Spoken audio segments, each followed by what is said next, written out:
दो बहनें भाग 2। एक सप्ताह तक रूप कुमारी मानसिक अशांति की दशा में रही। बात बात पर झुंझलाती, लड़कों को डांटती, पति को कोसती, अपने नसीबों को रोती। घर का काम तो करना ही पड़ता था, लेकिन अब इस काम में उसे आनंद न आता था। बेगार सी टालती थी। घर की जिन पुरानी दुरानी चीज़ों से उसका आत्मीय संबंध सा हो गया था, जिनकी सफाई और सजावट में वह व्यस्त रहा करती थी, उनकी तरफ अब आंख उठाकर भी न देखती। घर में एक ही खिदमतगार था। उसने जब देखा बहू जी घर की तरफ से खुद ही लापरवाह है, तो उसे क्या गरज थी कि सफाई करता। जो चीज़ जहाँ पड़ी थी वहीं पड़ी रहती, कौन उठाकर ठिकाने से रखे। बच्चे माँ से बोलते डरते थे और उमानाथ तो उसके साय से भागते थे।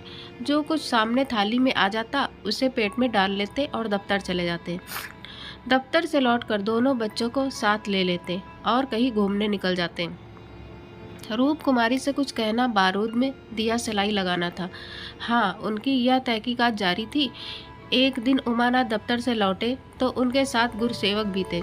रूप कुमारी ने आज कई दिनों के बाद परिस्थिति से सहयोग कर लिया था और इस वक्त झाड़न लिए कुर्सियां और तिपाइयां साफ कर रही थी कि गुरुसेवक ने अंदर पहुंचकर सलाम किया। रूप कुमारी दिल में कट गई। उमानाथ पर ऐसा क्रोध आया कि उसका मुंह नोच ले। इन्हें लाकर यहाँ क्यों खड़ा कर दिया? न कहना न सुनना, बस बुला लाए। उसे इस दशा में देखकर गुरुसेवक दिल में क्या कहता होगा, मगर इन्हें अक्ल आई ही कब थी। वह अपना पर्दा ढांकती फिरती है और आप उसे खोलते फिरते हैं। जरा भी लज्जा नहीं, जैसे बेहयाई का बाना पहन लिया है। बरबस उसका अपमान करते हैं। न जाने उसने उनका क्या बिगाड़ा है। आशीर्वाद देकर कुशल समाचार पूछा और कुर्सी रख दी। गुरुसेवक ने बैठते हुए कहा, आज भाई साहब ने मेरी दावत की है। मैं उनकी दावत पर तो ना आता, लेकिन जब उन्होंने कहा तुम्हारी भाभी का कड़ा तकाजा है, तब मुझे समय निकालना पड़ा था। रूप कुमारी ने बात बनाई, घर का कलह छिपाना पड़ा। तुमसे उस दिन कुछ बातचीत ना हो पाई, जी लगा हुआ था। गुरुसेवक ने कमरे के चारों तरफ नज़र दौड़ाकर कहा, इस पिंजड़े में तो आप लोगों को बड़ी तकलीफ होती होगी। रूप कुमारी को ज्ञात हुआ यह युवक कितना सुरुचिहीन, कितना अरसिक है। दूसरों के मनोभाव का आदर करना जैसे जानता ही नहीं। इसे इतनी सी बात भी नहीं मालूम कि दुनिया में सभी भाग्यशाली नहीं होते। लाखों में एक ही कहीं भाग्यवान निकलता है, और उसे भाग्यवान ही क्यों कहा जाए। जहाँ बहुतों को दाना ना मयस्सर हो, वहाँ थोड़े से आदमियों के भोग विलास में कौन सा सौभाग्य।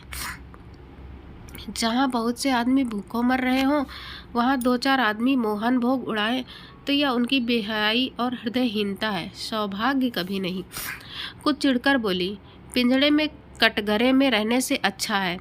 पिंजड़े में निरीह पक्षी रहते हैं, कटघरा तो घातक जंतुओं का ही निवास स्थान है। गुरुसेवक शायद यह संकेत न समझ सका, बोला, मेरा तो इस घर में दम घुट जाए। मैं आपके लिए अपने घर के पास ही एक मकान ठीक करा दूंगा, खूब लंबा चौड़ा। आपसे कुछ किराया न लिया जाएगा। मकान हमारी मालकिन का है। मैं भी उसी के एक मकान में रहता हूँ। सैकड़ों मकान है उनके पास, सैकड़ों। सब मेरे अख्तियार में है। जिसे जो मकान चाहूँ दे दूँ, मेरे अख्तियार में है। किराया लूँ या ना लूँ, मैं आपके लिए सबसे अच्छा मकान ठीक करूँगा। मैं आपका बहुत अदब करता हूँ। रूप कुमारी समझ गई, महाशय इस वक्त नशे में हैं, अभी यो बहक रहे हैं। अब उसने गौर से देखा तो उनकी आंखें सिकुड़ गई थी, गाल कुछ फूल गए थे, जबान भी लड़खड़ाने लगी थी। एक जवान खूबसूरत शरीफ चेहरा कुछ ऐसा शेखीबाज और निर्लज्ज हो गया कि उसे देखकर घृणा होती थी। उसने एक क्षण बाद फिर बहकना शुरू किया। मैं आपका बहुत अदब करता हूँ। जी हाँ, आप मेरी बड़ी भाभी हैं। आपके लिए मेरी जान हाजिर है। आपके लिए एक मकान नहीं, 100 मकान तैयार हैं। मैं मिसेस लोहिया का मुख्तार हूँ। सब कुछ मेरे हाथ में है, सब कुछ। मैं जो कुछ कहता हूँ वह आंखें बंद करके मंजूर कर लेती है। मुझे अपना बेटा समझती हैं। मैं उनकी सारी जायदाद का मालिक हूँ। मिस्टर लोहिया ने मुझे 20 रुपए पर रखा, 20 रुपए पर। वह बड़ा मालदार था, मगर किसी को नहीं मालूम उसकी दौलत कहाँ से आती थी किसी को नहीं मालूम, मेरे सिवा कोई नहीं जानता। वह खुफिया फरोश था, किसी से कहना नहीं। वह चोरी से कोकीन बेचता था, लाखों की आमदनी थी उसकी। अब वही व्यापार मैं करता हूँ।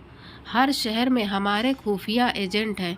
मिस्टर लोहिया ने मुझे इस फन में उस्ताद बना दिया। जी हाँ, मजाल नहीं कि कोई मुझे गिरफ्तार कर ले। बड़े बड़े अफसरों से मेरा याराना है।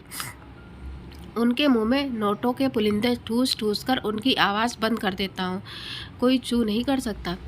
दिन दहाड़े बेचता हूँ, हिसाब में लिखता हूँ। 1000 रिश्वत दी, देता हूँ 500, बाकी यारों का है। बेदरेग रुपए आते हैं और बेदरेग खर्च करता हूँ। बुढ़िया को तो राम नाम से मतलब है। 70 चूहे खा के अब हज करने चली है। कोई मेरा हाथ पकड़ने वाला नहीं, कोई बोलने वाला नहीं। जेब से नोटों का एक बंडल निकालकर, यह आपके चरणों की भेंट है। मुझे दुआ दीजिए कि इसी शान से ज़िंदगी कट जाए।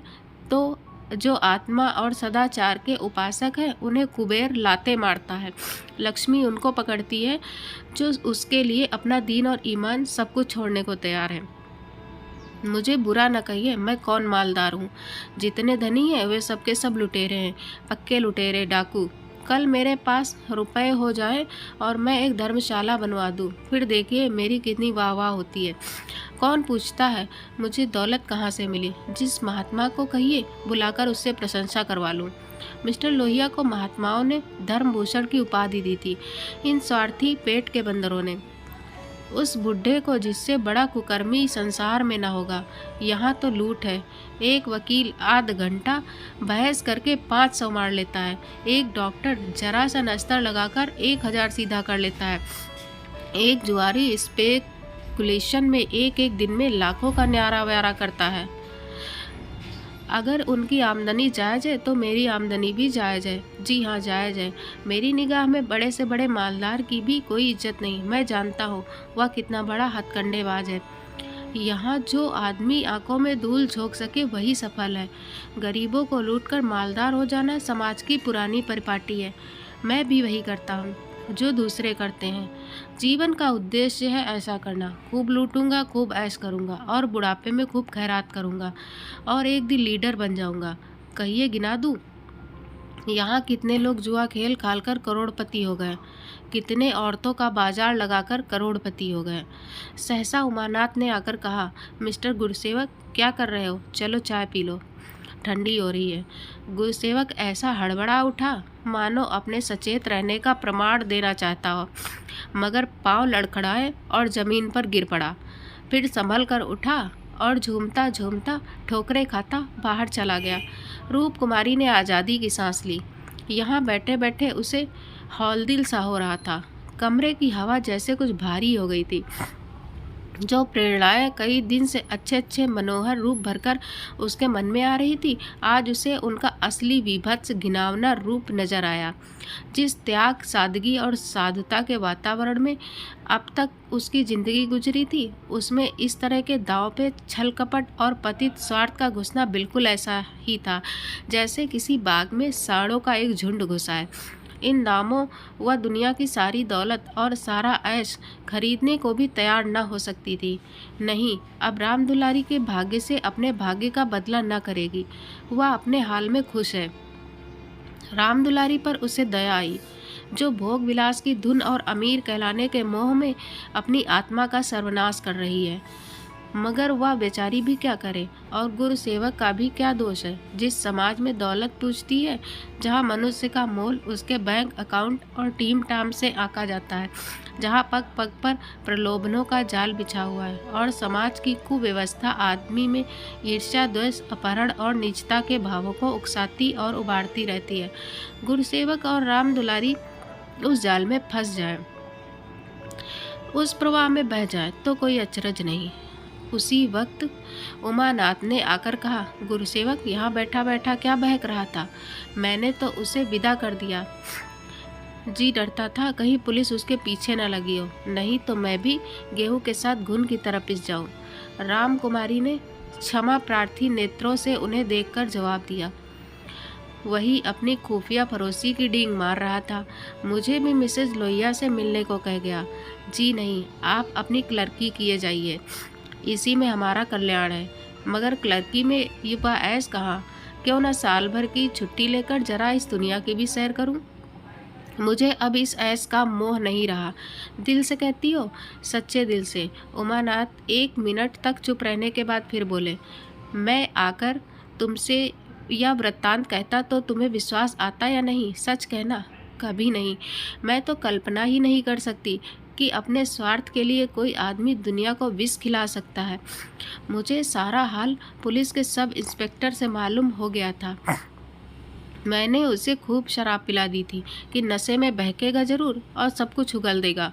ललचता तो तुम्हारा जी भी था। हाँ, ललचता तो था और अब भी ललच रहा है, मगर ऐश करने के लिए जिस हुनर की ज़रूरत है वह कहाँ से लाऊंगा? ईश्वर न करे वह हुनर तुम में आए। मुझे तो उस बेचारे पर तरस आती है। मालूम नहीं खैरियत से घर पहुंच गया या नहीं। उसकी कार थी, कोई चिंता नहीं। रूप कुमारी एक क्षण जमीन की तरफ ताकती रही, फिर बोली, तुम मुझे दुलारी के घर पहुंचा दो। अभी शायद मैं उसकी कुछ मदद कर सकूं। जिस बाग की वह सैर कर रही है उसके चारों निशाचर घात लगाए बैठे हैं। शायद मैं उसे बचा सकूं। उमानाथ ने देखा उसकी छवि कितनी दया पुलकित हो उठी है। आशा करती हूँ आपको कहानी पसंद आई होगी। कृपया चैनल को सब्सक्राइब करना ना भूलें। जय हिंद।